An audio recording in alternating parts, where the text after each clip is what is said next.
우리 곁에 성도님들 같이 앉으셨는데 주님의 계명에 따라서 한번 인사를 한번 해보셨으면 좋겠습니다. 사랑해 사랑해 한번 인사해 주실까요? 사랑해 사랑해. 아멘. 감사합니다. 네, 사랑해 사랑해 참 듣기 좋은 말입니다. 우리 성도님들께서는 사랑해 사랑해 라는 이 말을 들으셨을 때, 혹은 주보를 통해서 먼저 이 말씀의 제목을 보셨을 때 어떤 생각이 드셨습니까? 사실 사랑해라는 우리 한글 말은요, 적어도 두 가지의 의미를 가집니다. 물음표를 붙이면 묻는 의미가 돼서 의미가 하나 더 붙는데, 사랑해 마침표 이렇게 하면 두 가지 의미가 됩니다. 어떤 의미가 될까요? 예를 들어서 설명을 한번 드려보겠습니다. 공부해라는 단어가 있지요. 공부해라고 들으면 보통 어떻습니까? 우리가 사랑해를 들을 때는 내가 사랑합니다 라고 표현하는 것 같은데, 공부해 라고 들으니까 공부합니다 라고 보다는 공부해라 라고 들리지 않으십니까? 이 공부해도 공부해라 라는 말이 될 수 있고, 그리고 지금 공부하고 있습니다 라는 말이 될 수 있습니다. 그러니 우리가 서로 함께 이야기했던 사랑해 사랑해 라는 말도 한 의미로는 사랑해라 라고 표현할 수 있고, 한 의미로는 사랑한다 라고 표현할 수가 있겠지요. 그런 의미에서 우리가 주 예수 그리스도께 받은 새 계명을 요약하여서 말하면 바로 사랑해 사랑해입니다. 요한복음 13장 34절에 예수 그리스도께서 무엇이라고 말씀하셨습니까? 새 계명을 너희에게 주노니 내가 너희를 사랑한 것 같이 너희도 서로 사랑하라 하셨습니다. 자막 그대로 한번 놔주시고요. 먼저 노란색으로 색칠한 부분은 예수님이 우리를 향해서 사랑한다 라고 표현한 사랑해 라고 요약할 수 있는 부분입니다. 그리고 뒤에 글씨가 너희도 서로 사랑하라, 똑같이 사랑해이지만 사랑해라 라고 하시는 말씀입니다. 사랑해 사랑해 이 계명을 꼭 기억하시기 바랍니다. 이 새 계명은 예수님께서 십자가를 지시기 전날 우리에게는 성찬으로 이어지는 최후의 주님의 만찬을 제자들과 함께 나누시며 자기의 피와 살을 내어주시는 그 만찬을 보이시며 그 제자들에게 말씀하신 것입니다. 거기에 모여있던 제자들뿐만 아니라 예수 그리스도를 왕으로 모시는 모든 그리스도의 백성된 교회 성도들에게 주신 새 계명이라 하셨습니다. 계명이라는 말은 함부로 쓰는 말이 아니죠. 성경에서도 우리는 계명, 많은 율법 가운데 계명은 따로 기억하여 늘 가까이 두고 있지 않습니까? 십계명을 통해 그 모든 율법을 대표적으로 아우르고 있습니다. 그런데 예수 그리스도께서 새 계명이라고 하셨으니 우리는 예수 그리스도를 믿는 믿음 가운데 하나님의 백성된 사람들로 사랑한다, 그리고 사랑하라 하신 사랑해 사랑해 표현하신 예수님의 그 계명이 우리의 삶의 기준이고 원리이고 삶의 동력이 되어야 하는 것입니다. 그러므로 주님이 사랑한다 하심을 기억하시길 바랍니다. 주님이 사랑하라 하심을 기억하시기를 바랍니다. 이 새 계명은 옛 계명과 대조하여 볼 때에 그 의미가 더욱 선명해집니다. 새 계명은 사실 법전이기 때문에 우리가 오늘날 법으로 가지고 있는 것과 모두 똑같은 원리를 함께 가지고 있습니다. 법이 지어질 때는 모두 법을 만드는 이유가 있지요. 법에는 근거가 있습니다. 법의 근거는 예수님 자기 자신이 되어주셨습니다. 내가 너희를 사랑한 것 같이. 이것은 예수님이 우리에게 주시는 우리가 사랑해라 하는 그 계명의 이유가 됩니다. 법의 근거이지요. 동시에 어떻게 사랑해야 합니까? 라는 것에 답할 수 있는 내가 사랑한 것 같이 해라 하는 원리가 되기도 합니다. 그런데 대조하여 알아볼 수 있다 했던 옛 계명에는 뭔가 이런 근거도 없는 것 같고 시행 규칙도 없어 보입니다. 옛 계명을 요약하자면 우리가 레위기도 신명기도 다 읽을 수 없으니 예수님의 요약된 말씀으로 함께 읽어보겠습니다. 마가복음 12장 30절 31절 말씀 우리 자막 통해서 함께 읽겠습니다. 시작. 내 마음을 다하고 목숨을 다하고 뜻을 다하고 힘을 다하여 주 너의 하나님을 사랑하라 하신 것이, 둘째는 이것이니 내 이웃을 내 자신과 같이 사랑하라 하신 것이라. 이보다 더 큰 계명이 없느니라. 아멘. 이렇게 세 계명과 옛 계명을 한번 보면 옛 계명에는 어떻습니까? 똑같이 사랑해 사랑해이지요. 그런데 의미가 어떻습니까? 사랑한다는 빠져 있고요, 사랑해라 사랑해라가 있습니다. 누구를 사랑하라 합니까? 하나님을 사랑하라, 사람을 사랑하라.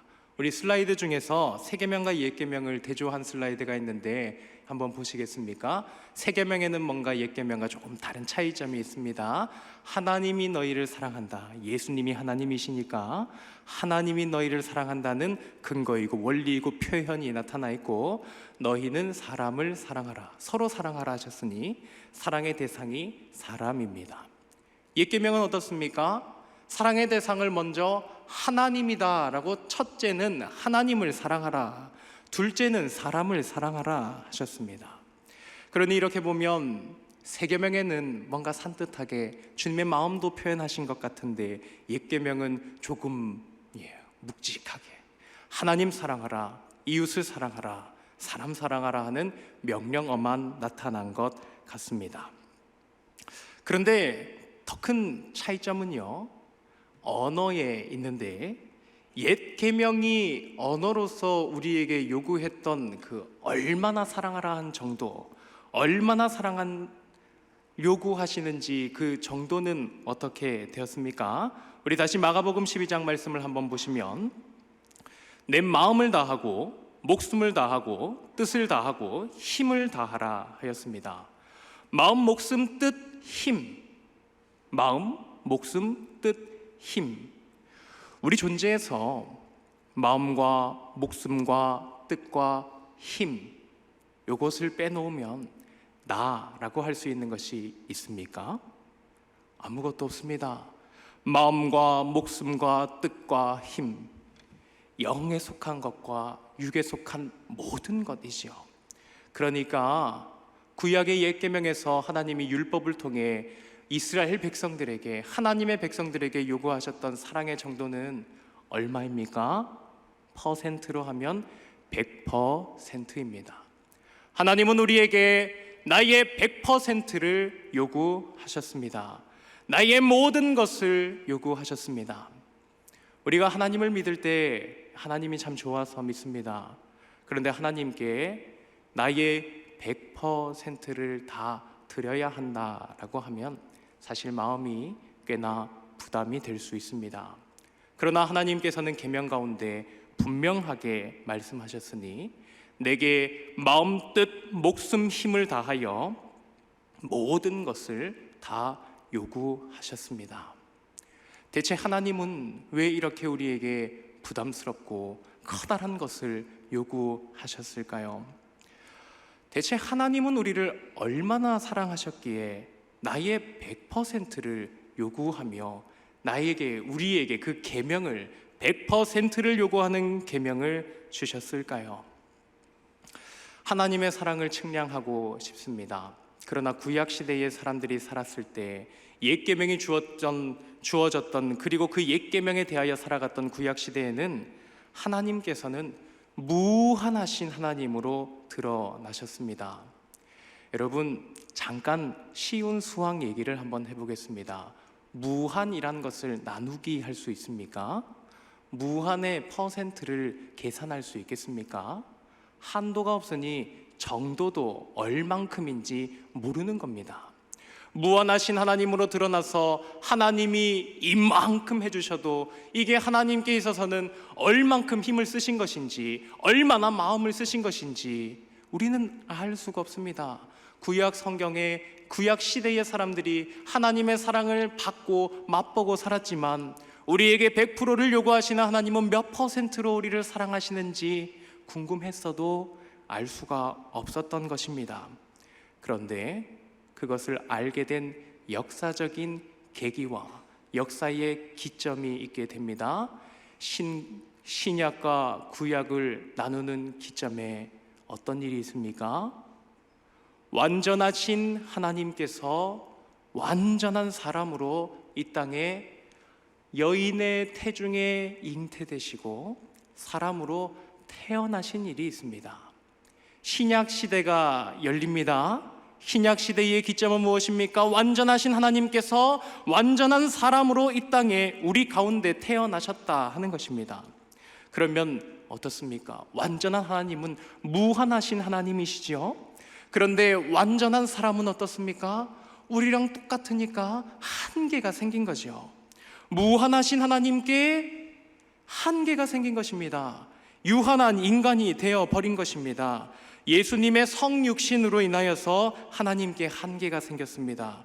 그래서 우리는 예수님, 한계가 있는 우리와 똑같은 완전한 사람으로 오신 예수님이 우리를 어떻게 얼마나 사랑하셨는지 뵐 때에 하나님이 우리를 얼마나 사랑하셨는지를 알 수 있습니다. 예수님은 우리와 똑같이 완전한 사람으로 오셨습니다. 완전한 하나님으로서 의와 사랑과 진리가 충만하셨으나 우리와 똑같은 연약한 육신을 입으셨습니다. 예수님도 체력의 한도가 있으셨습니다. 예수님도 피곤하셨습니다. 예수님도 잠을 자면 졸리셨습니다. 예수님도 식사를 하지 않으시면 배가 많이 고프셨습니다. 목이 마르셨고요. 의지의 한도, 힘의 한도, 그리고 예수님의 목숨도 하나뿐이었습니다. 목숨의 한도도 우리와 똑같은 사람으로 이 땅에 오셨습니다. 그러므로 우리는 예수 그리스도께서 우리를 어떻게 사랑하셨는지를 잘 보아야 하는 것입니다. 세계명에서 말씀하시듯 내가 너희를 사랑한 것 같이, 그렇게 말씀하신 것처럼 우리는 예수님이 우리를 어떻게 얼마나 사랑하셨는지를 주목하여 보아야 하는 것입니다. 이를 알아보기 위해서는 복음서 전체를 알아보면 좋겠지만 전체를 다 보지 않아도 좋습니다. 딱 24시간 이하의 시간, 예수님의 단 하루만 살펴보아도 그 정도를 알 수가 있습니다. 그날은 십자가를 지셔서 십자가에서 생명을 다하시기 전으로 24시간입니다. 십자가를 지신 그 하루 24시간 안에 그 모든 사랑의 정도가 드러났습니다. 마태복음 26장 39절 함께 읽겠습니다. 시작. 조금 나아가사 얼굴을 땅에 대시고 엎드려 기도하여 이르시되 내 아버지여, 만일 할만하시거든 이 잔을 내게서 지나가게 하옵소서. 그러나 나의 원대로 마시옵고 아버지의 원대로 하옵소서 하시고, 십자가를 지시기 전에 예수님은요 기도를 하셨습니다. 예수님이 그때에 기도하실 때에 어땠습니까? 기도하며 흘리시는 땀방울이 핏방울같이 쏟아졌다라고 성경은 기록합니다. 정말 몸에서 붉은 땀이 나왔는지 아니면 피가 나면 어떻습니까? 피가 나니까 막 솟더라고요. 줄줄 흐르더라고요. 땀이 핏방울이 흐르듯이 그렇게 땀을 흘리며 진력을 다해 기도하셨는지, 아니면 정말 너무 힘을 다해서 붉은 땀이 피 같은 땀이 막 배어 나왔는지 알 수는 없습니다. 그러나 우리가 분명히 알 수 있는 부분이 있습니다. 예수님의 기도는 간절했다는 것입니다. 아버지, 내 원대로 하지 마시고 아버지의 원대로 되기를 원하나이다. 이 기도는 하나님 사랑의 기도이며 모든 사람 사랑의 기도입니다. 아버지 하나님을 사랑하심으로 순종하시기 위하여 간절히 기도하셨습니다.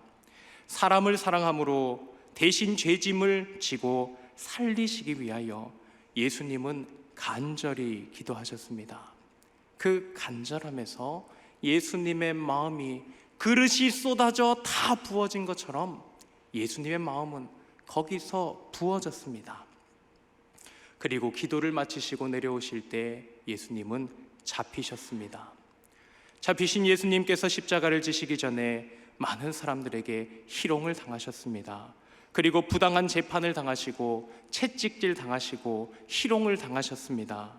예수님께서는 모든 사람에게 욕을 당하시되 맞대어 욕하지 않으시고, 고난을 당하시되 맞대어 위협하지 않으시고, 부당한 판결을 당하시되 잠잠히 계시는 인내로 참으셨습니다. 모든 억울할 일을 주님은 인내하셨습니다. 그 마음의 의지를 다하였습니다. 그러므로 저는 말씀드리고 싶습니다. 예수님은 그의 뜻을 다하여 십자가를 향해 나아가셨습니다. 마음을 다하시고 뜻을 다하여 십자가를 향해 나아가셨고, 마침내 십자가를 그 등에 지셨습니다. 그러나 이미 많은 희롱과 많은 채찍질로 출혈하신 예수님은 몸에 힘이 기진했습니다. 십자가를 지고 골고다 언덕을 이르실 때, 올라가실 때 예수님께서는 몸에 힘이 이제는 다 하셨습니다. 많이 맞았고 피를 많이 흘리니 얼마나 몸에 노곤하셨겠습니까? 본래 십자가는 한량한 형벌이 아닙니다. 이거 못 지고 올라가면 누가 대신 져주는 일은 없습니다. 로마의 군병들은 강력하게 채찍질합니다. 없던 힘이 솟아나서 아파서 그 십자가를 매맞음으로 지고 올라가도록, 자기 십자가는 자기가 지고 올라가는 것이 로마의 지엄한 형법이었습니다. 그런데 예수님께는 예외가 일어났습니다. 누가 십자가를 대신 지게 합니까? 예수님이 대신 질 자를 불렀습니까? 아닙니다. 로마의 군병들이 이 사람을 보니 힘이 없어요. 이 사람은 힘을 다 했습니다. 누가 봐도 십자가를 지고 그 언덕을 올라갈 수가 없습니다. 십자가의 언덕길은 진정한 고난의 길이고 수치의 길이었습니다. 왜 그렇습니까? 로마의 군병들은 그곳에 지나가던 한 사람을 불러 십자가를 지었습니다. 누가복음 23장 26절 함께 읽겠습니다. 시작. 그들이 예수를 끌고 갈 때에 시몬이라는 구레네 사람이 시골에서 오는 것을 붙들어 그에게 십자가를 지워 예수를 따르더라. 한 시골에서 온 구레네 사람이 로마 군병에게 호출을 받았습니다. 바로 불러서 네가 지라 하였습니다. 로마의 군병의 권위는 있었습니다. 그가 억지로 예수님의 십자가를 졌다라고 다른 성경에는 기록되어 있습니다. 그런데 이것이 왜 수치입니까? 예수님은 완전한 사람이시지만 완전한 하나님이십니다. 창조하신 하나님, 전능하신 하나님, 힘이 있으신 하나님이 지금 어떻습니까? 힘을 다 쓰셨습니다. 힘이 없어 피조물의 등에 의지하십니다. 내가 늘 의지하던 그 예수가 힘을 다하셨습니다. 그리하여 피조물에게 의지하여 올라가셨습니다. 십자가를 지러 올라가실 때 예수님은 자기의 힘을 다하셨습니다.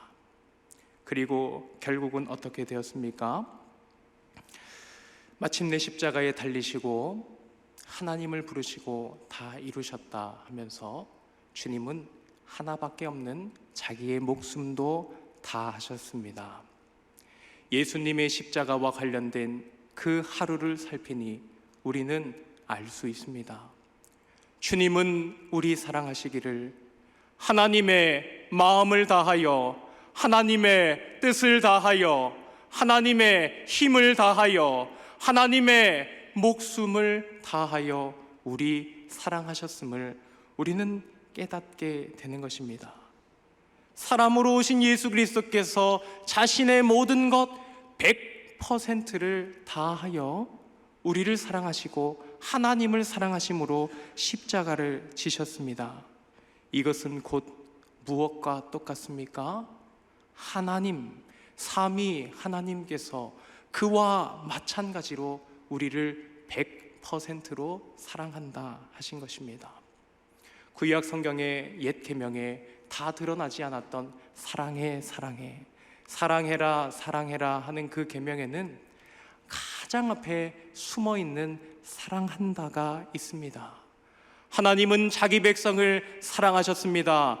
독수리 날개로 업어 그 광야를 인도하실 때 하나님은 그 백성 사랑하시기를 자기의 이미 무한의 100%로 전능의 하나님의 모든 것으로 그들을 사랑하셨습니다. 출애굽할 때에 그들을 이미 전부 사랑하셨습니다.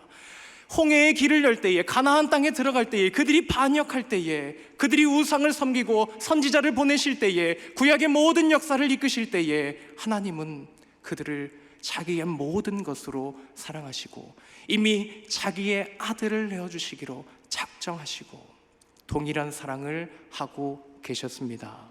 그러한 하나님께서 100%의 사랑을 요구하셨습니다. 놀라운 거래지요.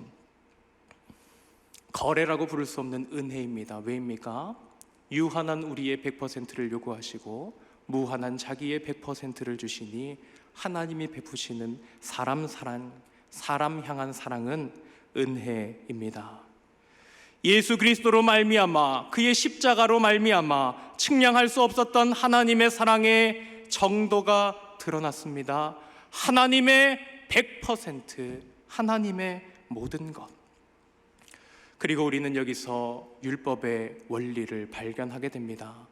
예수님께서는 마태복음 7장 12절에 기도를 가르치시며 율법은 이런 것이다 알려주셨습니다. 함께 읽겠습니다. 시작. 그러므로 무엇이든지 남에게 대접을 받고자 하는 대로 너희도 남을 대접하라. 이것이 율법이요 선지자니라. 아멘. 무엇이든지 남에게 대접을 받고자 하는 대로 너희도 남을 대접하라 하셨습니다. 먼저 하라는 말씀이시죠. 이게 율법이고 선지자라고 합니다. 율법은 누구로부터 나왔습니까? 하나님으로부터 나왔지요. 선지자는 누구로부터 와서 누구에게 받은 말씀을 합니까? 하나님이 주신 말씀과 하나님이 보내심을 받아 온갖 간자들이 선지자들입니다. 그러면 이렇게 읽을 수 있겠습니다.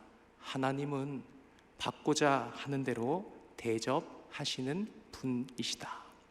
하나님의 원리가 그러합니다. 하나님의 율법이 그렇습니다. 무엇이든지 남에게 대접을 받고자 하는 대로 너희도 남을 대접하라. 꼭 그렇지 않습니까? 하나님은 우리에게 나의 모든 것으로 사랑을 받고 싶어 하십니다. 왜냐하면 자신의 모든 것으로 우리를 이미 먼저 사랑하고 계시기 때문입니다. 그러므로 사랑이신 하나님, 우리를 먼저 사랑하신 하나님의 사랑에 의지하여 우리 모든 사직동교회 성도님들께, 하나님의 사랑을 받은 성도님들께 주 예수 그리스도의 세 계명을 강력하게 권면합니다. 세 계명을 너희에게 주노니 서로 사랑하라. 예수 그리스도께서 여러분을 사랑하신 것 같이 여러분 서로를 사랑하십시오. 그것이 자신의 모든 것을 다하여 우리를 사랑해 주신 주님의 계명입니다. 우리는 이 사랑을 하기로 우리의 마음을 오늘 다짐하고 작정하기를 바랍니다. 우리는요, 그냥 사랑하자, 사랑해야지 라고 작정하면 잘한 작정이지만 사실 그것으로는 부족합니다. 저도 숱하게 그런 마음을 먹어왔습니다. 그런데 많이 실패했습니다. 여전히 실패하고 있지만 그래도 우리가 좀 더 구체적으로 마음을 먹었으면 합니다. 주님께 사랑받으신 성도 여러분, 하나님 사랑하고 사람 사랑하기 위하여 오늘 마음을 먹기를 바랍니다. 먼저 하나님 사랑은요, 회개를 사랑하지 않고는 시작할 수가 없습니다. 오늘도 주님께 너무나 복된 말씀을 들었습니다.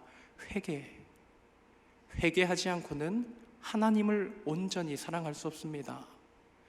죄를 속에 품어놓고는 하나님의 품에 품길 수가 없습니다.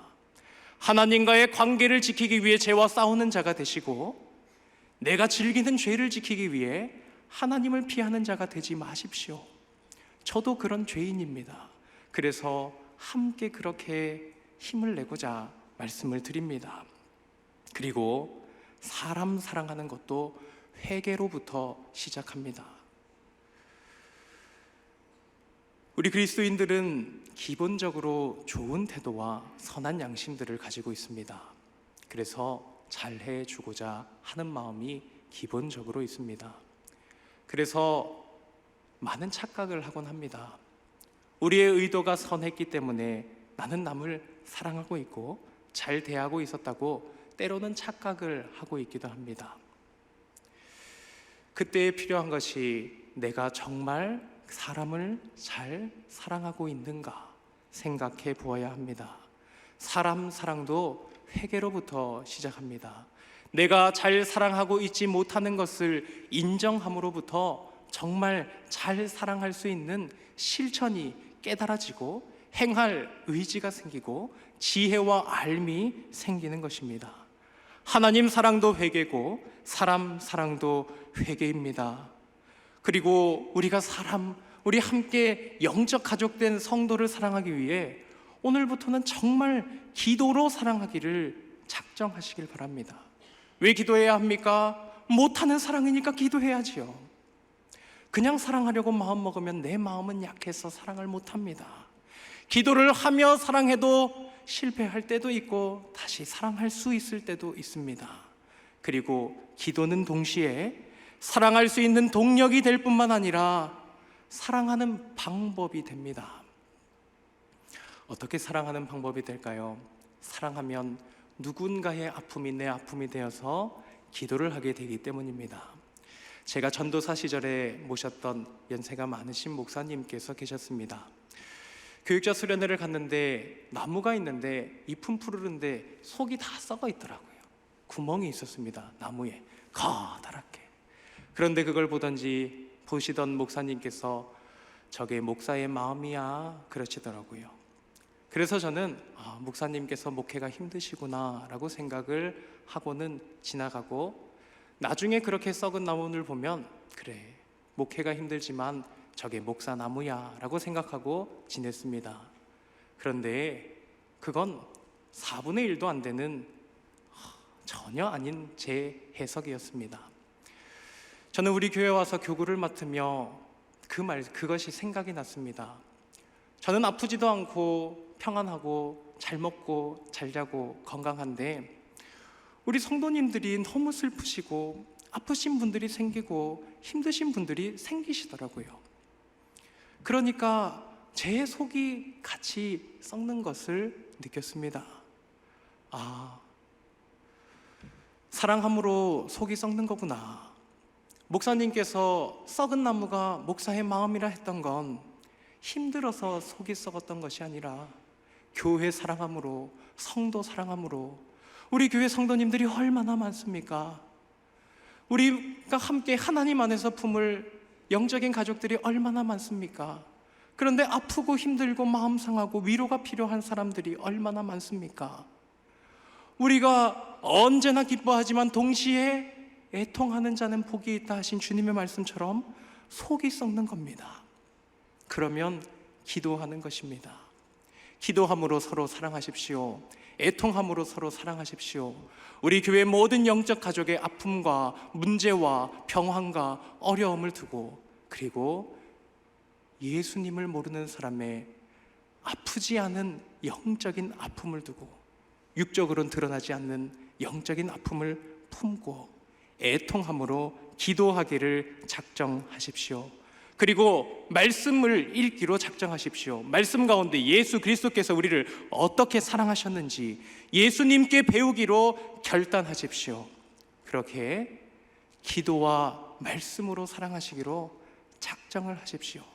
마지막으로 사람과 소통하는 일도 작정하십시오. 사람을 잘 사랑하는 일은 사람과 잘 소통하는 것입니다. 사람을 잘 헤아려야, 그가 원하는 방식을 들어야 사랑을 할 수 있습니다. 사람의 관계에서 있었던 모든 일을 회개하고 그가 말하는 것을 들으십시오. 그러면 이해되지 않았던 것이 이해는 안 돼도 기도하는 가운데 용납할 수 있으실 것입니다. 주님이 그렇게 우리를 사랑하십니다. 죄를 기뻐하여 죄를 짓는 우리 마음을 하나님이 이해하십니까? 이해 못하십니다. 하나님은 죄가 안 기쁘시거든요. 하나님은 죄가 안 사랑스러우시거든요. 그런데 나는 죄가 기쁘거든요. 나는 죄를 티 안 나게 사랑했거든요. 하나님은 나를 이해 못하십니다. 그러나 하나님은 나를 용납하셨던 것입니다. 그것과 똑같이 우리는 사람을 사랑해야 합니다. 사람은 앞에 있으니 소통할 수 있습니다. 묻고 이야기하고 듣고 소통하여 이해하고 용납하고 용서하고 용서받으며 살아가시는 우리 모든 성도님들 되시기를 바랍니다. 마지막으로 요한일서 4장 20절 21절 말씀 우리 함께 읽겠습니다. 시작. 누구든지 하나님을 사랑하노라 하고 그 형제를 미워하면 이는 거짓말하는 자니 보는 바 그 형제를 사랑하지 아니하는 자는 보지 못하는 바 하나님을 사랑할 수 없느니라. 우리가 이 계명을 주께 받았으니 하나님을 사랑하는 자는 또한 그 형제를 사랑할지니라. 아멘. 하나님은 성도가 성도 사랑하는 것, 성도가 사람 사랑하는 것을 자기를 사랑하는 것처럼 여기십니다. 그가 하나님의 형상이기 때문입니다. 예수 그리스도께서는 새 계명을 주셨습니다. 계명은 언제나 우리나라 백성들이 이러한 사람이 되었으면 좋겠다 하는 희망과 바람을 품고 짓습니다. 도둑질하지 말라는 계명은 무엇입니까? 우리나라에도 있지요. 절도죄에 대한 형법. 대한민국 사람들은 도둑질하지 않는 자이길 바라는 마음에 그러한 법이 있습니다. 예수 그리스도께서 사랑의 계명을 주셨습니다. 그러면 어떤 바람이 있습니까? 예수 그리스도께서 우리를 사랑하신 것을 기억하길 바라는 바람으로 내가 너희를 사랑한 것 같이 예수 그리스도께서 우리를 사랑하신 것처럼 서로 사랑하는 백성이 되기를 위한 마음으로 너희도 서로 사랑하라. 그리 말씀하신 것입니다. 우리를 자신의 모든 것 다하여 사랑하신 주님의 그 사랑을 다 품고 서로 사랑함으로 하나님 사랑을 나타내시는 우리 모든 사직동교회 성도님들 되시기를 주님의 말씀으로 권합니다.